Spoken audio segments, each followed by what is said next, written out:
Hey guys, this is Susan with Pack Litter Dog Training, and I'm here with the lovely Rachel with Rachel Kohler Dog Training. Here for Q&A 30. So if you guys have any questions, comments, of anything at all, please let us know. We're more than happy to discuss dog training at any point in time, but specifically during this hour. If you guys don't have any questions, we'll just kind of talk about dog training topics and then some questions that I have for Rachel. Perfect. Yeah, I know I say this every week, but every week it's like Q&A 30. Okay, but 30 is the big one, and I maybe forgot that it was Q&A Tuesday until 10 minutes prior when you told me. So my bad. Whoops. But Q&A 30, like, that's insane. Stupid.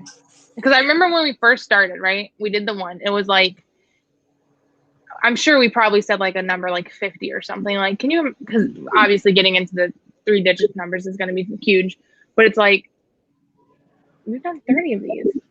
Yeah, at least 300 questions. Insane. Doesn't make sense. So, speaking of questions, do you have any for me? Yes. How do I get my dog to stop barking at people outside and at the garage door? So, barking at people outside and the garage door. So, I'm going to take those as like kind of two different things. And I'll dive into why in a second. So, barking at the garage door, of course, anytime you ask, how do I stop? It can probably be answered with applying some form of correction. Because if we apply a correction, the dog's going to associate this behavior makes this not fun thing happen. Maybe I should not continue doing that behavior. So, of course, the barking at the people outside, you could correct. How? Find an effective punisher for your dog. Leash pop, prong collar pop, leash pop, e-collar, spray bottle, penny can, compressed air. It's hard to like pick a specific one when I don't know your dog or anything. So other than the answer of just, train your dog place, teach them to be more calm, you could just correct that barking. You would mark it with no and then apply an effective punisher for that. Oh, hey, Emily. Hi, Emily. That being said, the reason I am gonna address the garage door as a different thing is because that's weird. You're barking at the garage door, I'm guessing like when it opens and closes. Mm-hmm. So my question is, are you barking at it because you're scared of it and you're just lashing out and you're uncomfortable, so you're barking at it? So my thing with the garage door opener, yes, you could correct it, but I would maybe teach a place. Teach your dog place, work on existence, get a really solid place command to start, and then place in the garage or outside by the garage door and slowly build your dog up to being around the door opening, maybe. Mm-hmm. Just because, yes, I don't want you to bark, but if you're barking at it because you're scared, I don't really want to correct you. I want to try and help you first. Mm-hmm. I don't know. I mean, I'm still, if it gets to that point, I will correct that bark. But that's weird. Why are you barking at the garage door? Right. Well, stay and learn some stuff about dog training. Yeah. I'm from Poland here by accident. We can answer any of your dog training questions. Yeah. Or just Hi, Marianne. How is Mr. Cinch doing? Have you had any more luck with kenneling him? I got to meet Cinch last week, her blue heeler pup. I saw a cute picture of him. Cute, Rachel yes. says he's super soft. Yes, he was so soft, like for no reason. Oh, your dog is crazy. Is that a crazy? Oh, look at the dog. Little terrier, maybe. Cute. Yeah, for the barking at the garage door and the people outside, I just, what Rachel said is true. You can correct the unwanted behavior, but I want to know, what is your dog's state of mind in general? Mm-hmm. Is it well behaved most of the time, but just barks randomly? Or is your dog kind of like skitsy crazy? If your dog's skitsy crazy, I would recommend, of course, doing like some of the basic commands, teaching a nice solid place. Probably some kennel drills and stuff like that. But just teaching an overall calm mindset is what I would recommend. And then if your dog is still barking at these things, we can correct them. But I just don't like correcting a dog for one thing and doing nothing else, you know? Hang on 1 second, sorry. They said it's very interesting what you're talking about, but it's midnight there and I'm going to sleep. Greetings from Poland once again. Well, thank you for joining us. That would be our first out of the country. Yes, accidental clicking. Right, accidental clicking. But maybe now. Maybe now you're going to want to hop on and learn some stuff about dog training for your pup. Yeah. So we're from the United States. I'm from Pennsylvania. And I'm in Virginia. Thanks for joining us. That's fun. But yes, and this is the hard thing about back to the garage door thing. Yeah. This is the hard thing about just correcting unwanted behaviors is because depending on your dog's mindset, like that might not be enough, right? Like if your dog is so amped up all the time, that little correction is not that valuable to them, you know? Mm-hmm. Yeah. Sorry, let's see what Marianne says.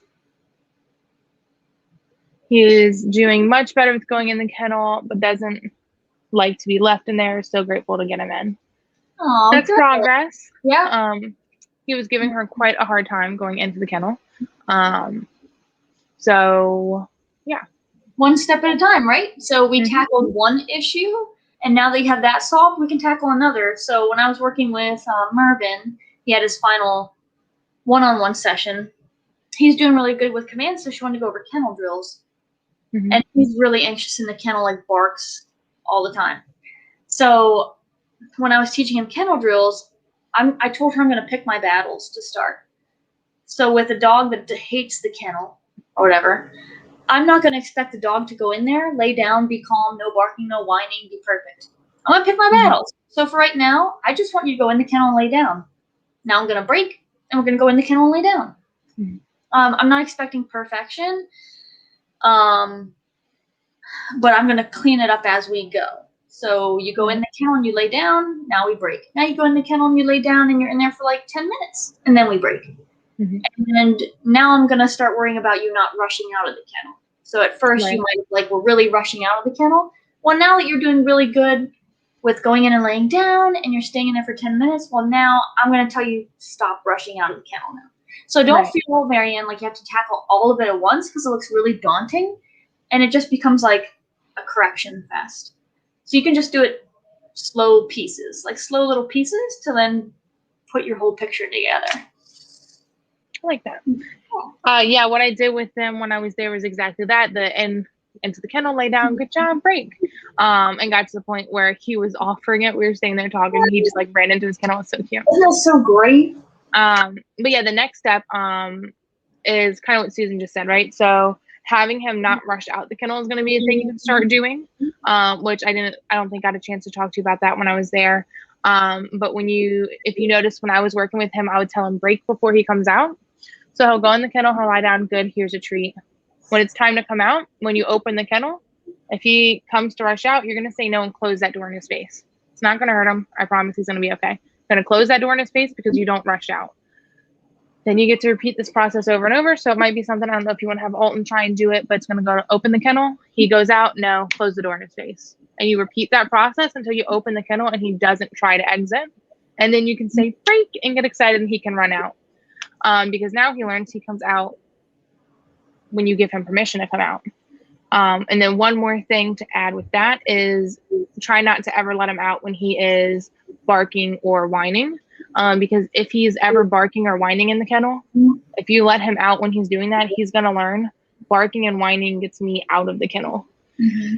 So if he's doing that, we can talk about different ways to correct that if you'd like, but you absolutely want to make sure to not ever take him out when he's acting like that, because that just reinforces that behavior. Yeah. Marianne says, thanks. It was amazing to see Rachel working with him. Thank you, Marianne. It's like fun. It looks like magic, really. When you see a work a dog. But it's just cool to see the dog responding. It's fun. And I love, if you ask, it's still one of my favorite things, but my go-to answer before when people said, what's your favorite thing about dog training? And my favorite thing would be watching the dog put the pieces together. So like Cinch was a really good example because he put it together really quick, right? So we would do it a couple of times, and then you can see the gears turning. You can like look at a dog and see that they're really thinking about something and putting the pieces together.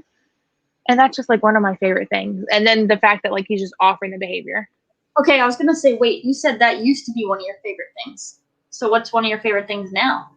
So that used to be like my favorite. That would be my go-to answer. But now my favorite is, it's cheesy, but seeing the after. So when I, like Zola, for example, she was very leash reactive when she started training with me. Her parents were scared to take her out. You know, they're a young couple. They want to take her out. They want to do fun things with her, and they couldn't because she would lunge and try and bite people.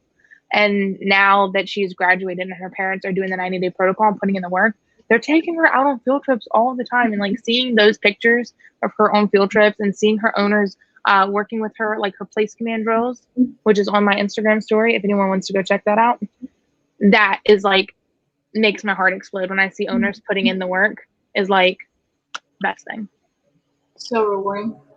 Speaking of owners putting in the work, Mrs. Sarah says, hello, ladies. Hi, Sarah.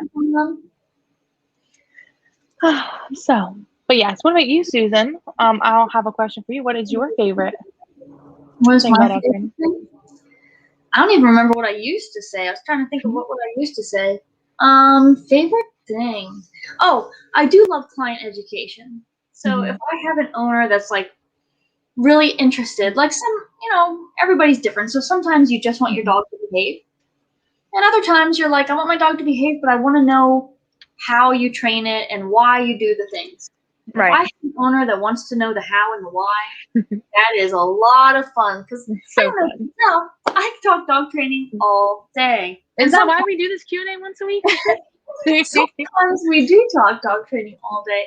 Sometimes? Most times. When do we not? Sorry, continue. Speaking of, Rachel and I are supposed to take a vacation, but that may be translating to dog training, instead of a vacation. Oh my goodness. It started out as a joke, by the way, because that song's going around. What's it called? Vacation? Yeah, Vacation by somebody. And it's talking about like your job is so great that every day is a vacation. And Susan and I have a vacation planned in August. And I made a joke about let's just get a training dog and train a dog that week together. And that joke is morphing into reality. Which is great. You guys might not know, well, you shouldn't know because we didn't know a couple weeks ago, but Rachel's coming to visit this weekend, and I scheduled a consult for somebody while she's here, and we may end up scheduling that dog during our joint vacation. So we can train this dog together. Oh my gosh. We are. Heather says, hi, Susan and Rachel. Howie and Penny would say hi, but they're out for the count. I'm sure I heard about the day that they had. Yes, you said they were going to fall asleep when they went home. So you were right. Now, are they sleeping on the couch together? I'm going to say yes. Passed out, I'm sure. I know I heard first field trip, right? I know it was your first with them, but was this their first as well? Going out? She said they hadn't been to the store before, so it was really cool. Exciting. So it was in the car. They didn't even make it home. Yeah, I knew it. On the couch. Oh my goodness, that's cute. Your dog just had a nice, fulfilling field trip when they fall asleep before you even get home. Yes. My parents' dog, Blue, I would know that's how we had a good trip because he would not sleep in the car. One time, the very first time he slept in the car, I looked back. I'm like, are you okay? But we went on like a really long field trip that he was just exhausted. Yes. So great. Yeah. Oh, so I guess I have to ask you a question. All right. Yeah, because me forgot it was Q&A Tuesday and did not come prepared. My bad. Well, that's okay. Okay, I don't like prong collars. Can I still train my dog? Of course. There are 1,001 different ways to train a dog. You just got to find what works for you. Obviously we train with prong collars and e-collars, so I'm a big advocate for them. If anybody ever is like, hey, I don't like them, that's okay. Do you want to learn about them? Because I'd, again, be happy to talk about it all day long. But if you're not looking to like take in information, like if your mind is set, you can still train your dog in other ways. I just can't train your dog. I mean, I can. I just don't want to train your dog because I have found such value in these tools that I train all my dogs with them, but you certainly can train your dog somehow. Yeah, I mean, you have to teach them like the pressure on, pressure off with the tool. And you probably have to pair in more food boring. I'm assuming, I don't know if you found this, but because dogs have an opposition reflex, so if you apply pressure with like a flat buckle, they feel all the pressure here and they pull into it. So it's an opposition reflex.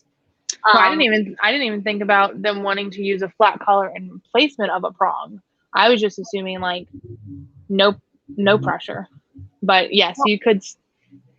I would be hesitant to train the way we train with the flat because of that exact fact that I'm now interrupting you about is that opposition reflex. A flat collar is going to put all of the pressure on your trachea and you could choke your dog. Whereas with the prong collar, it's just the slightest bit of pressure. That's a lot safer. Yeah. But yes, sorry to interrupt you. Okay. I think you just have to be heavier on the food. Where we can kind of wean off food quicker because of the way the prong collar works. I think you'd have to be more heavy with food and like really pattern this little pressure means lay down, But yeah, you can definitely train your dog without a prong collar. People do it all the time. I just found that it transfers to owners a lot easier and it's just really effective. You use minimal pressure.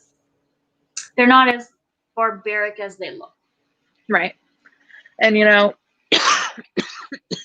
excuse me. If I may piggyback off of that comment,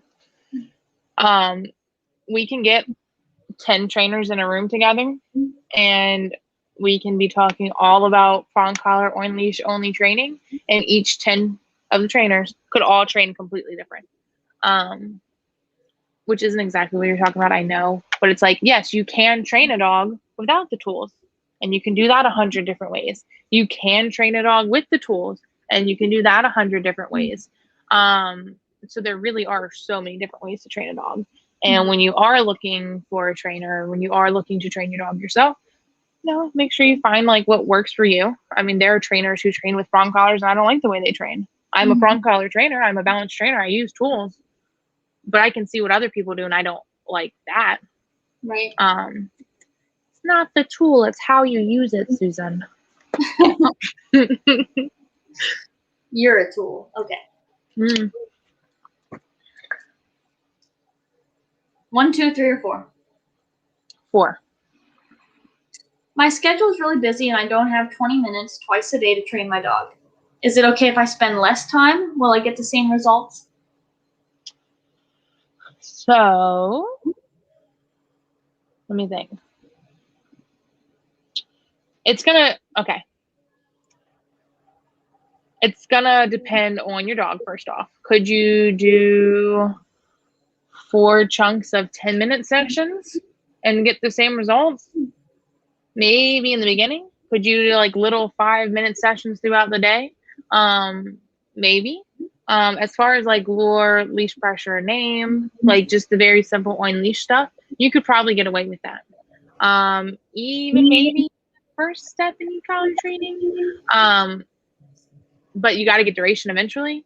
I think if we're going to be real, if you're really going to put in the work and work your dog 5 to 10 minutes throughout the day, maybe it's going to take you a long time though, but you would have to go really slow, and it's going to take longer because I was thinking that you wouldn't be able to do duration. But if you get the dog on the e-collar, if you're sitting at your desk working, you can put your dog in a place next to you and work them. You just have to get them to the point where you can work them and do your thing at the same time. I don't want to be that person that says you can find time, because 10 minutes before this Q&A started, I'm freaking out making a schedule, right? So I know what it's like to feel like you don't have time. I can't stand when people say, well, make the time. No, I'm busy. My feeling is overwhelmed and busy right now. But if you can manage 3 5-minute sessions a day, whatever, you can make it happen. It's just going to be slower. Or you can hire somebody to train your dog for you. Yeah, it's the beginning part that, like Heather and I were talking about today. The beginning part is very tedious and time consuming. But once you get them to that final product, or even NCS, the second part of NCS, it becomes a lifestyle, just like working out or getting in shape or whatever they say. I don't know. I don't get in shape, but that's what they say. You already are, so don't come at me. No, never. Anyway, no, getting in shape. Anyway, it's a lifestyle, right? So once you do that beginning work, so let's say maybe right now you don't have 20 minutes twice a day because you have some stuff you have to get done for work. So you're only doing 5 minutes 3 times a day. Like Rachel says, it's going to take you longer. But once you get past that stage to where now your dog can do duration, it just becomes a lifestyle. So you're getting dinner ready, your dog's in place. You're sitting down doing a worksheet for work, and your dog's in a lay. Because honestly, so for like my board and trains, they're in the kennel, and then they come out to work and potty, and then they're in the kennel. Now in the beginning, that happens a lot, and it is time consuming. But once they're on the last 2 stages of training. Speaking of training. No. To finish her thought, once they get towards the end of training, are you ready? Yeah. You look like you're ready. Yeah, I have 5 dogs in my house, and they're all in a command. And I heard like a clicking, and I'm like, who's missing? And so I'm like, oh, there's a dog that's missing. No, correction. Okay, anyway. So yeah, once you're in the final stages, it becomes a lifestyle. So if your dog is at my house for board train and they're on the last 5 days or so, depending on the dog, they become part of my life, and it's a lot more flowy. So when they come out to work, they're in place for like 45 minutes to an hour. They're in a lay for 45 minutes to an hour, and now they get some free time. Then they're back in the kennel. But like that's working. An hour in place is working. Even though it looks like they're doing nothing, that's the joy of place. Right. They're working that whole time. So it really becomes a lifestyle, and it fits a lot easier into your lifestyle, you know?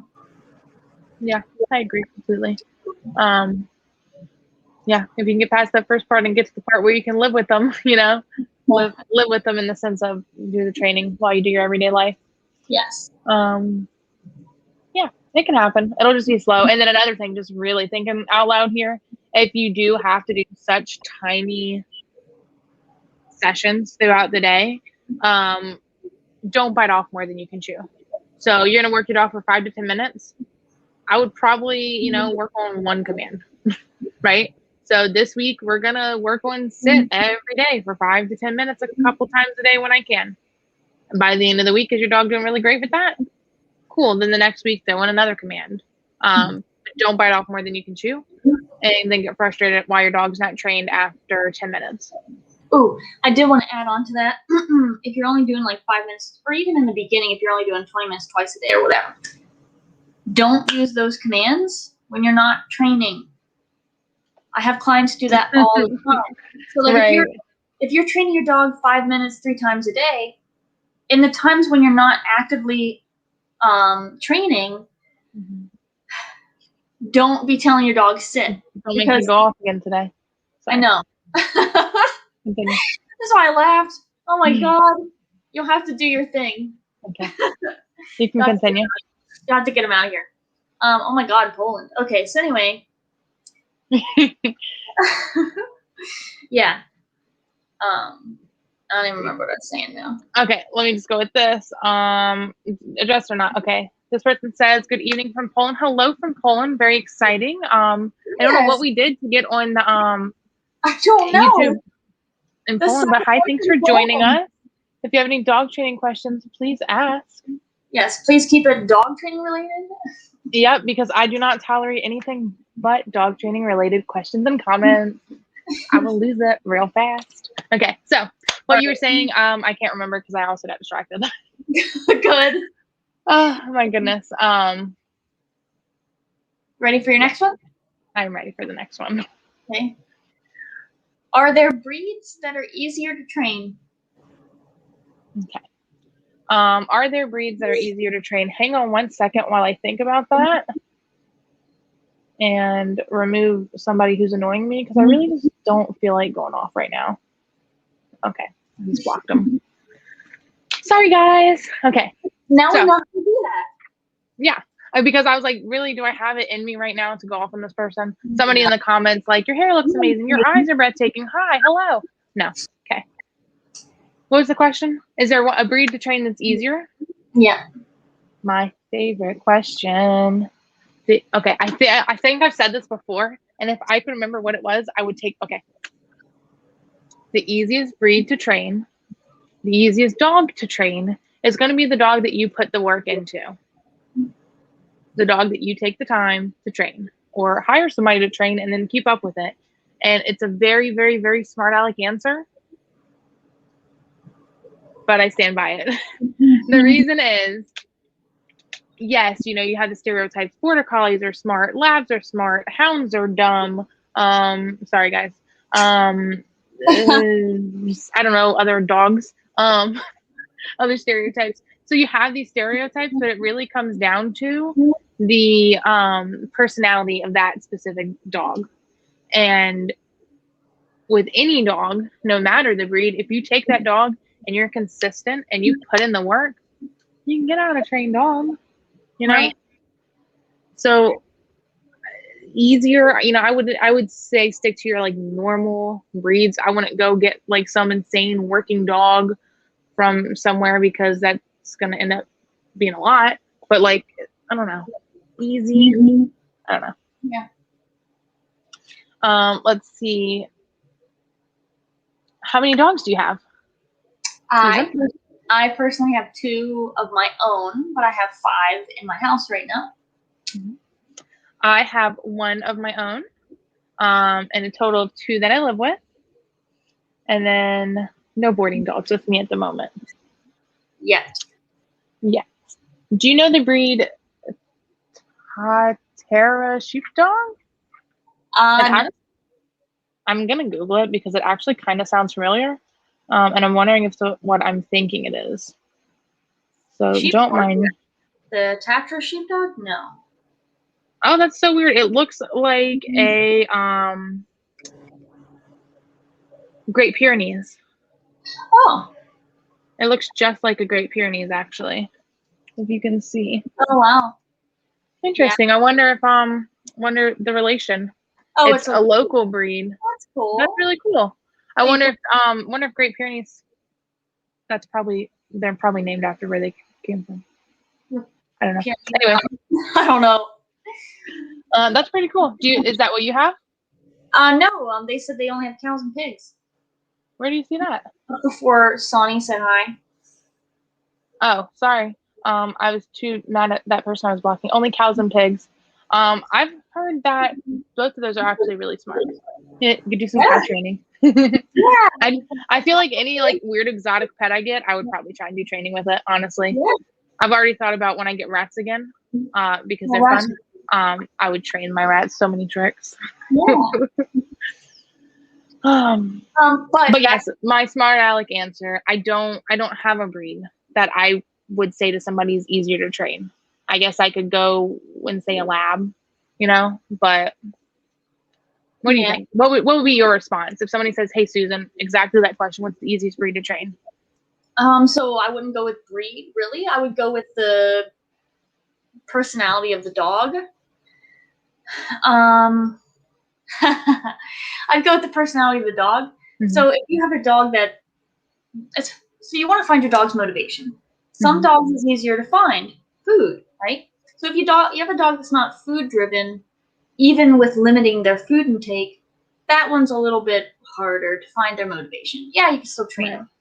But easiness wise, Jack Attack, he's easy to train because he will do the things for food. So if I have this kibble out, he's like, yes, ma'am, what can I do for you today? And then he'll offer me 3 things to be like, is this what you want? So a dog that's food driven trains up real nice. and like one that wants to please you. So you can tell a dog that just wants to work. They're easier. But you can train any dog. I haven't found a dog you can't train yet. I think that's a great answer. I really like that, finding their motivation. That what type of dog? One that's motivated. Real quick before they hop off, I'm weak at English, so you have to speak slowly without an accent. Just props to you for watching it, because I don't know any other language other than English, and I barely know that. And I do have a habit of speaking very fast, which is not good to all of my viewers. So thank you. They also said, not disturbing anymore, gonna go to sleep because it's after midnight. I know, and the only reason I know that is because somebody else just told us. I know somebody else from Poland, so thank you. Thank you for joining us. Yeah, maybe we'll see you next week. And good night. And again, as I'm interrupting you, Heather says, Susan, do you think we can train Margot? Oh, we can train Margot because she was eating our chicken. She was eating our dehydrated chicken. So I was feeding Howie dehydrated chicken. And Margot came over and was eating too. Like I was giving her little pieces. I was giving her little pieces. And we for sure could train Margot. But what is Margot? Cat? A cat. Okay, I'm assuming. Okay. Expectations are going to be super different though. Susan, I think y'all should do it because I've told you if I get a cat, I'm going to train it. How fun is that? You cats can be clicker trained, okay? Cats can be clicker trained, and I followed this page on Instagram, Heather, just for fun because I've heard you're into training. I think it's called Cat School, and they have a lot of really fun videos on there, and it's all clicker training with cats. Yeah. And I enjoy watching those videos. Yeah, it would be cool. I just wouldn't have the cat do duration. But like having him do a sit or a freaking down, that'd be pretty awesome. Right. Or like jump on things, and I've seen him do like the touch stick. She says, Margot trains us. Yes. Freaking cats, man. They're just I would love to hear about it if you try it. Let's see. We have a question, I guess. It says, oftentimes dogs have a sense of natural disasters before they occur. Do you think humans might have that ability, but we have been drowned out by the conditioning that we've created within our society? So the natural disaster thing, not to get all woo-woo on everybody, but I do believe like in law of attraction and like we can sense things. And yeah, this is kind of a cool question. It has nothing to do with dog training, but like, okay. So yeah, I believe in law of attraction. You can sense things. I think some people are more spiritually in tune than others because we've trained it out of ourselves to not be. Like we've trained ourselves to be realistic or whatever you want to call it. So some of us are more in tune, but I definitely think some people have the ability to sense things, and others don't. But yeah, just to keep that really short because I could talk about forever about that. Right. But yeah, dogs sensing natural disasters, man. Goodness. One time when I was at the kennel I was at, used to work at, everybody was outside, and dogs who had never had any issues before started acting out. And it's like, okay, if Jane Doe, whatever this dog's name was, if this dog's acting out, something's not right. This dog's never had a problem before, and she just got sent inside. Clear blue skies, everything was great. Within like 5 minutes, thunderstorm, pouring down rain, thunder, lightning. It was insane. And we got everybody in because we listened to the dogs. We're like, something's not right. We're supposed to come in like 30 minutes anyways. Let's just start sending guys in. And we got dogs in like right about, as it was hitting. That's great. Luckily, I wasn't there like a year later when we had a tornado that was fairly close. The dogs sensed that as well. But yeah, that was fun. That was a cool question. I appreciate that. Yeah. What is my dog doing? Okay. Sorry. So cool. With the weather being warmer, I want to start taking my dog more places with me. How do I know when she's ready for that? Great question. 9. Great question for thinking about when your dog is going to be ready, because that shows me that you're really thinking about them and what's best for them. And I want to take my dog out. Let me, I don't know, drag my dog into a car and leave now because I want to leave now. Oh, sorry. Okay. Anyways, when is your dog going to be ready? So ready, assuming that you're training with them some already, because that's why you're asking when they'll be ready for it. Do we know? Yeah. So what have you done so far? Have you only worked with your dog inside your house? Have you only worked with your dog in your house in low distraction areas, and then now you want to go out on a field trip somewhere? Or have you worked your dog in your house with no distractions, in your yard with minor distractions? Have you slowly built up those distractions? And at each picture change, how is your dog doing? So if you can work your dog outside of your house and they do okay, and have you done car drills with your dog to make sure they're comfortable getting in and out of the car? If you've done both of those things, I think you can try it. What do you think? Yeah, usually I start, so you start in with inside with low distractions, then you increase distractions. Now you move it outside. Same thing, outside, low, medium, high distractions. If your dog's pretty great outside with medium to high distractions, I'm gonna start taking you off property now. But before we get to that point, I'm gonna do car drills. So I'm not just gonna like flop you in a car and Drag you in a car. Yes, I'm gonna do car drills to make sure that the dog can be in the car and calm, relaxed. Now we drive to the location. But so yeah, I guess I do it in that order. I'm like inside, outside, car. So some dogs, they're fine in the car. We do some car drills, we're on our way. But there's other dogs where I'll do a car drill. They're kind of anxious and like they're not having fun. I'm not going to take that anxiousy mess of a dog off property. So I'm just going to drive them around for like 10 minutes. And now we're going to park and go home. And I'm going to do that again. So if your dog is good in the car, outside, try them off property and see how it goes. If it's a mess, keep the session shorter. Like I told Heather today, I'm not going to add on to a sloppy picture. So if you go off property and you start healing your dog and you can't even get your dog to heel prior to the store, like in the parking lot, or right when you get to the park, you're healing in the parking lot. If I can't get that dog to heel, I'm not adding on to that. I want to make sure the picture of heel looks great before I go into the location. So depending on the dog, maybe we just heel in the parking lot and then we go home. But your dog will tell you. Just read your dog. Like that. Mm-hmm. Oh, yeah, I've had I'm trying to think who it was. I've had a daycare trip where I was like, okay, we're just gonna work in the parking lot today and then try again another time. Mm-hmm. I don't remember who it was now. But yes, and it's always best if I can go on a little side here. It's always best to end a session if it's not going well. Even though like your instinct is to not. Mm-hmm.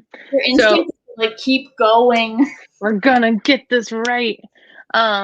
Because one of the things we say, and it's funny because it is gonna contradict itself. So we say, keep doing it until you can do it without pressure, or keep doing it until the dog gets it right, because you want to end on a good note. So if dog's at point A and I'm at point B and I recall you and it's sloppy, but you get to me, I want to keep doing that until you get to me from A to B and it's nice and clean. That being said, if you reach the point where you're frustrated, the dog's confused, you're just doing it to do it because you're mad and you want it to be right, stop. Like, stop before you get to that. Because I would rather end on the picture being sloppy than go backwards because I'm frustrated or the dog's overwhelmed and confused. Because I'm not going to bring up the video, but because I know it's easy as people to be like, this is what I want to happen, so I'm going to make this happen. I want this dog to get in this car, so I'm going to drag their butt into the car. No, just stop. Take a step back. That dog's not going anywhere today. Come back another day. You come in with a fresh mindset and then take it slow. How about we practice being near the car if it's that scary? Maybe we'll practice putting our feet onto the car. You have to take it slow. And there's my rant. And I'm talking about somebody from a place with a crappy trainer. And a video was leaked of them dragging a dog into a car. And this place is in Providence, Rhode Island. And I'm done talking now. I was just thinking about that I really kind of want to name drop because I don't care. But continue. Well, how many people are watching? Just Heather? Because she already knows. Only one person's watching. 2 people are watching now. Okay. No, Heather knows. So, yeah, a video was leaked of them dragging this dog into this car. And I was just thinking, well, you know, it popped in my mind like they didn't have time to like condition it. And I was like, no, they have dogs for at least 4 weeks. Whereas even Susan here has dogs for only 2 weeks. And I don't drag them by their neck up into the car. But like, you got a whole 4 weeks. What are you doing? Right. And the thing is, even if they didn't have time, I know you're playing devil's advocate here, but even if you didn't have time, that dog shouldn't have gone on a field trip. Because, okay, an expression from this trainer, right, at Providence, Rhode Island, I almost said the name.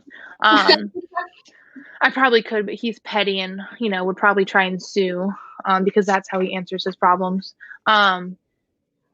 He says, for a walk example, it starts before you leave.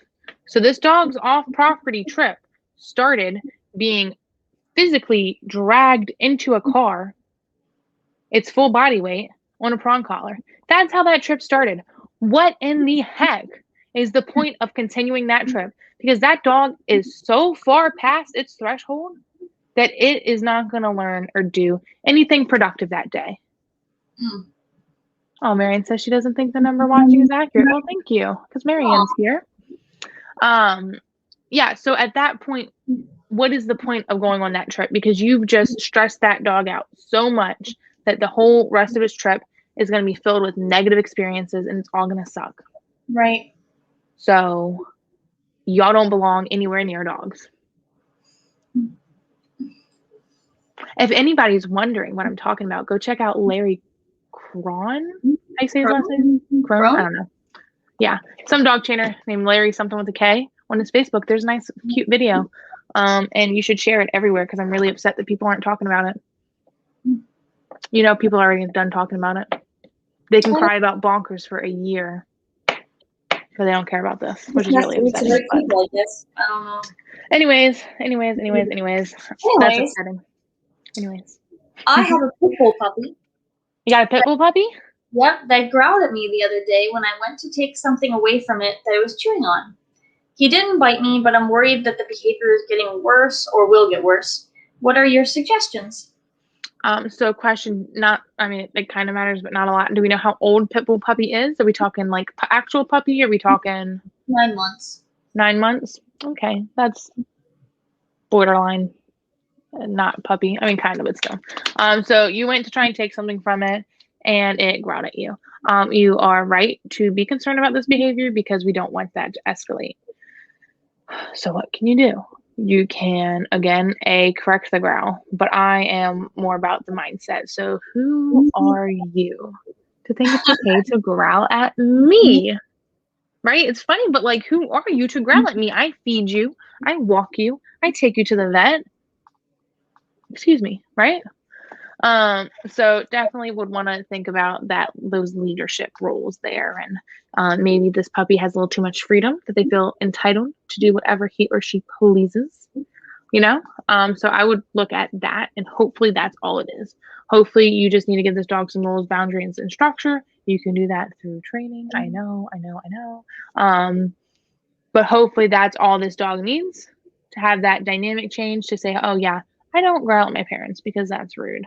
If not, you can teach your dog an out. I don't often go and reach down and take something from a dog that they're messing with.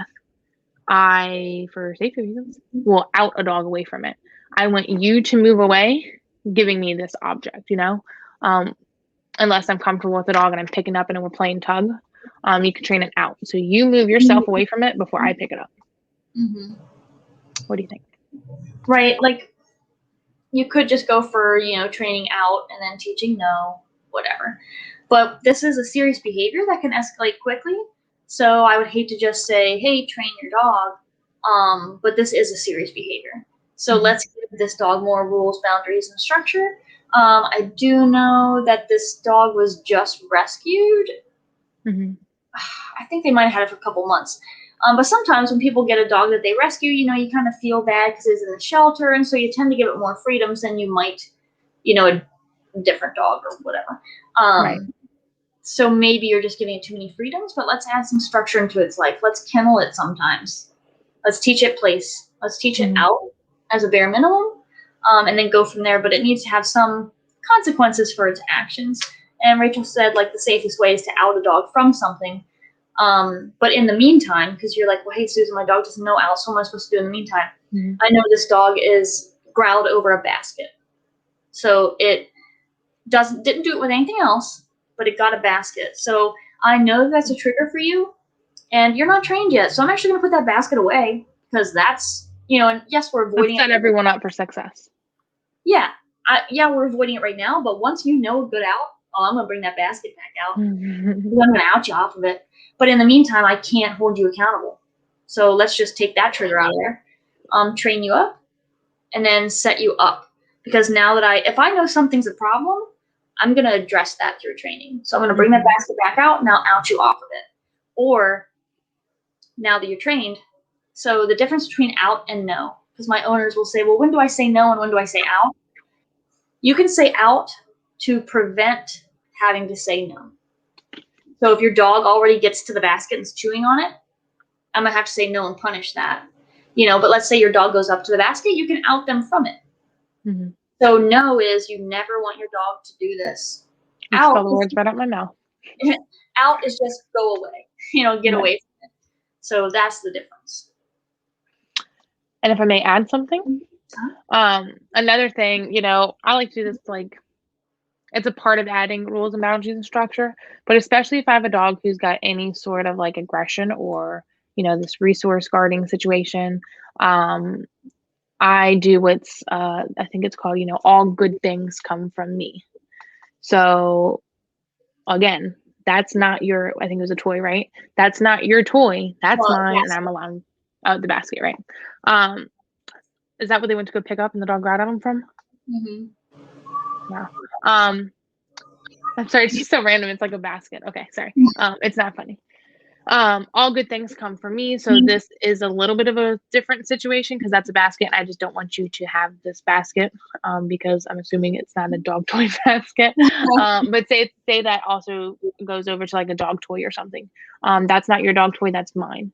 And it sounds very like rude, but have that mindset, right? So the toys aren't out all day for you to play with whenever you want. I bring the toys out. The food isn't in the bowl all day long for you to eat whenever you want. I'm bringing the food, going to have you work for it through training or even just a simple sit and wait to be released. You want to go outside? Cool. I own outside. Wait to be released. Simple little tiny things like that. That's how your dog, it's called all good things come from me because that's how your dog is going to view it. It's that shift in dynamic. This person is super relevant and literally all good things in my life come from them. And it's going to have a ripple effect and help in addition to training because resource aggression sucks. So nip it in the bud now. That's cool. I like that. All good things come from me. Yeah, it's what I tell everybody I've ever met ever because I'm awesome. I've heard you say it, but like your description of it, it's cool. Yeah. You got any questions for me there, dear? Question for you, Susan.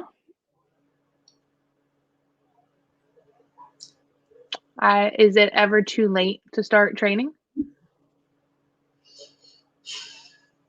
I'm trying to think of a not initial answer. So I had an initial answer. I'm like, let's think about it. So I want to say no. As long as your dog is mentally sound and physically capable, right? You can train your dog. So the oldest dog I trained was 2. He was a little Pomeranian Corgi, and he's 13 years old. Did it take him longer to reset his picture? Yes. It did. Now, training him on basic obedience stuff, that was fine. Like, he trained up just like any other dog, so age does not matter. But if you're wanting to stop an unwanted behavior, in my experience, he had so many pictures of the bad behavior that it did take much longer than previous dogs that I've trained. Now, I don't know if that's due to his age. I can just make that assumption. Right. But he was able to be trained. But what I thought was going to be a 2-week board and train turned into a 4-week board and train. Makes sense. But still trainable. So, yeah, it's never too late. Right. And As a song by 3 Days Grace, it's not too late. It's never too late. Anyway. Exactly. Could you sing it for me? Maybe No. dance a bit. Dance a little bit. Oh my gosh. But yeah, exactly what you said, right? So teaching you something new, teaching you this obedience, I can teach you like that like anybody else. But I know we can only assume because maybe this was just who he is. You know, let me know the next time you train a 13 or 14-year-old dog. I know they're just lining up to be trained. But he's had 13 years of practicing the behavior he wants to practice. So it makes sense that it's going to take a little bit longer to be like, no, like I'm serious. We're not doing that. Like it's not just for funsies. Like we're not doing that anymore. So it makes sense that would take a little bit longer. But guess who turned out amazing? Tuke did. Guess why? Because of you. I said Tukey Monster Man. Yeah. So are you okay if we wrap up a little early today? Or were you about to say something? That sounds good. Were you about to say something? No, I was just going to point out all my dogs that I have here, but that's okay. Do that. That's more cute. Is that? Well, my light's off except for this one, so I don't know if it'll be dark. You'll be able to see everybody, but hold on, let's unplug you. So I do have. Oh yeah, it is too dark. There you go. It's adjusting. There's one. We got Mr. Jack and Sadie, and oh my goodness, Callie and Riker and Little. Yeah. So look Little's on a place. Everybody else is on a lay, and Sadie is just choosing to be on the place bed. She's not in a command. Oh. But yeah, so that's what, because Heather asked me, she's like, what's life like with 5 dogs in your house? And I was like, It's great though, because imagine like a not dog trainer with 5 dogs in their house. I couldn't imagine it. That's a lot. And like you sent me a video the other day. You're lying on your couch. I think Kitty was in your lap, and all of the dogs are in a downer place. And I'm like, Susan, you've got 5 dogs and a cat in this room, and it's calm. Now, I did go to mention, you know, it's not without effort.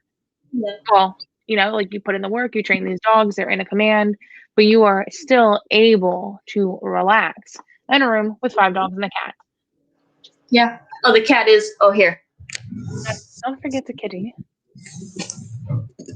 There he is. Hello, kitty. Hello, cat. Here's my cat. Yeah.